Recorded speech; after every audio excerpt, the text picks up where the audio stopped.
La mitochondrie est constituée d'une membrane externe, d'une membrane interne, de l'espace intermembranaire et d'une matrice. C'est dans cette dernière qu'ont lieu les réactions du cycle de Krebs, aussi appelé cycle de l'acide citrique. Dans la membrane interne, on trouve des chaînes de transport d'électrons composées de protéines couplées à des groupements prosthétiques, de même que d'un lipide nommé ubiquinone.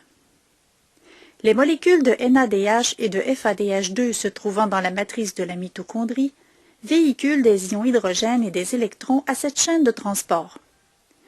Lorsque le NADH s'approche de la chaîne, il cède ses électrons au premier transporteur qui les transfère à l'ubiquinone.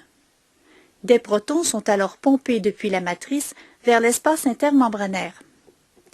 L'ubiquinone transporte les électrons jusqu'au troisième complexe protéinique. En cédant les électrons au cytochrome C, le troisième complexe protéinique fait également passer des protons de la matrice vers l'espace intermembranaire. À son tour, le cytochrome C cède ses électrons au quatrième complexe protéinique qui, lui aussi, envoie des protons dans l'espace intermembranaire. Quant au FADH2, il cède ses électrons non pas au premier complexe protéinique, mais plutôt au deuxième complexe. Enfin, l'oxygène que nous respirons entre alors en jeu. C'est en effet lui qui viendra prendre les électrons au quatrième complexe protéinique pour ensuite s'unir à des protons et former de l'eau. On dit de l'oxygène qu'il est le dernier accepteur d'électrons. Sans oxygène, la chaîne est complètement paralysée et les NADH et FADH2 ne peuvent plus se débarrasser de leurs électrons.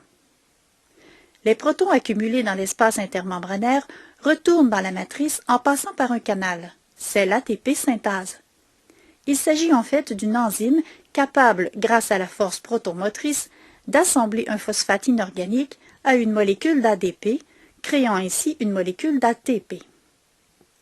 Chaque NADH qui cède ses électrons contribue ainsi à la formation d'environ 3 molécules d'ATP, tandis que le FADH2 pourra former environ 2 molécules d'ATP.